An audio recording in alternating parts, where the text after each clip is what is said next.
Так, всем привет, самодельщикам.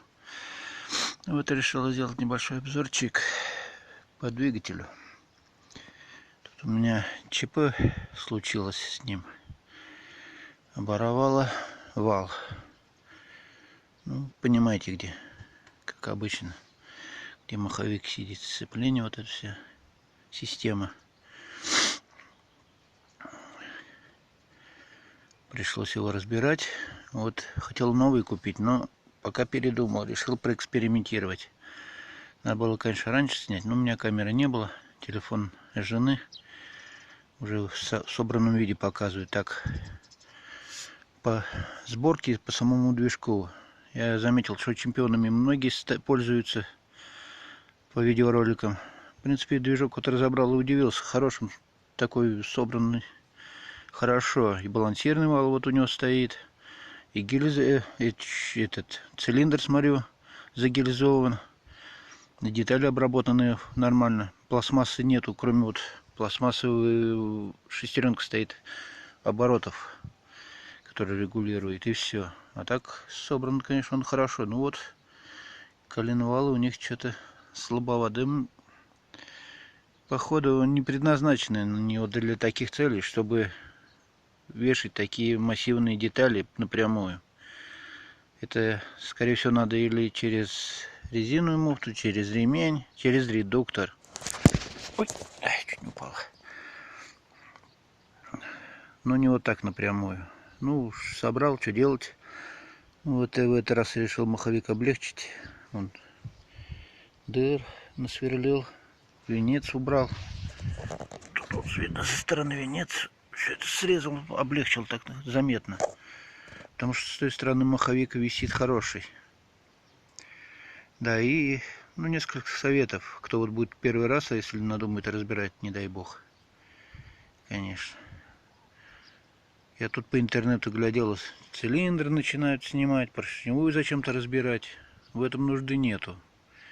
Там и так все эта часть остается, и разбирать все легко. Там.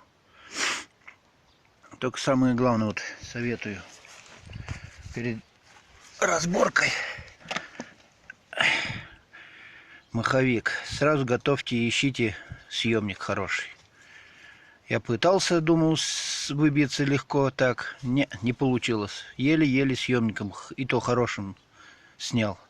А что меня выстрелил.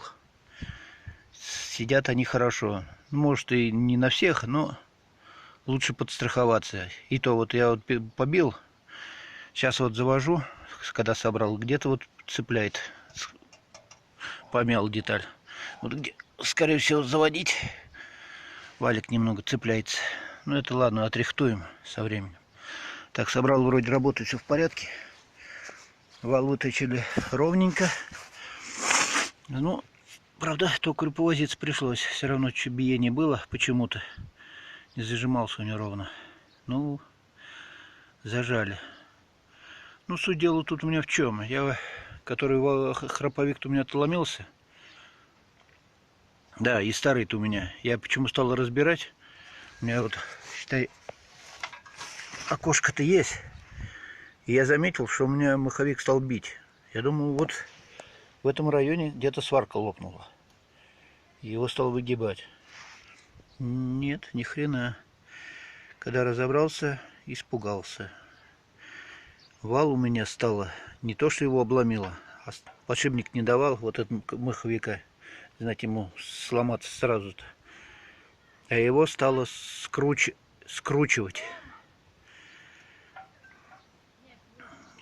Не знаю, я бы еще проработал, может, на нем месяца точно, без нагрузки. Но это, скорее всего, дало то, что я пахал целину у себя на участке на новом. Долбывал большую нагрузку. И за это свернуло. Не сломало, а свернуло у меня его. Ну, честно, тонковато. Вот китайцы вот непродуманно вот это сделали. Наши-то вот старые движки-то. Вал там, не помню, на 32 сделан. Хоть бы у нас вот здесь бы они делали тоже 30-ка, не 25. Все-таки покрепче. И переход делали не резкий, а покатый на валу. Как раз потому что обламывает, вот где вот 35, переход на 25. В этом месте и ломает. Заметил меня уже, потому что второй раз. Но на этом движке я пробую первый раз вот эту хрень, вертыш, так сказать. На работе я вот на насосах мы пробуем. Нормально держится. Ну вот судил то, что мне токарь в валу коленвале нарезал резьбу на 14. Сделал болвашку, в ней тоже резьбу. Вкрутили. Он мне ее приварил. Ну, я точнее уже сваркой приварил. И зажал в станок, отцентровал и проточил заодно целую. Ну, чтобы, понимаете, чтобы ровно было. Соосность, чтобы все было идеально, ровненько. Ну, получилось, слава богу. Вроде ничего, так работает все тихо. Да, блин, завести я не смогу, наверное, одной рукой. Так работает. Отличненько. Так что вот еще совет. Съемник хороший, когда разбирать будете. Поршневую нихер трогать, если нужды нет, у нее менять там ничего не собираетесь. Там и так все хорошо, коленвал это откручивается. Поршень только туда, в верхнюю мертвую точку загнать и все, чтобы не мешал. И метки потом. Такая суть.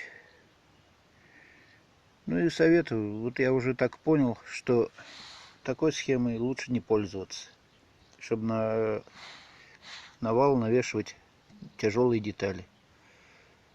Тут и так, в принципе, к этому движку неплохой маховик масса идет, еще с этой стороны.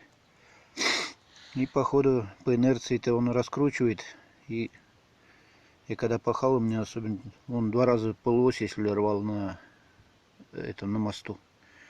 Чего что говорить, и движок не выдержал. Будем пробовать. Если сломается, то еще раз видео выложу. То что хреновый способ. А если не сломается, то видео не выложу. Значит, можно пользоваться таким способом, а не покупать сразу новый коленвал. Ну, если, правда, есть токарь хороший, знакомый. Так, вроде все. А вот схемка-то мне, вот, кажется, вот всех больше, вот это мне понравилось. Использование вот. И сцепление отличное работает. Не просто все-таки хреновенькое сцепление. Не нравится оно. Часто мозги пудрит. Жигулевская-то она все-таки покрепче и понадежнее. И вот здесь такая схема. Самое милое дело. И движку легче раскручиваться. Считай, нагрузки никакой. Нормальненько такой. И сюда можно прибабасить. И сюда шкивок, и сюда. Без проблем любой. Можно повесить шкив. Так что вот так. Будем ставить сейчас. Пробовать. Всем пока. Счастливо.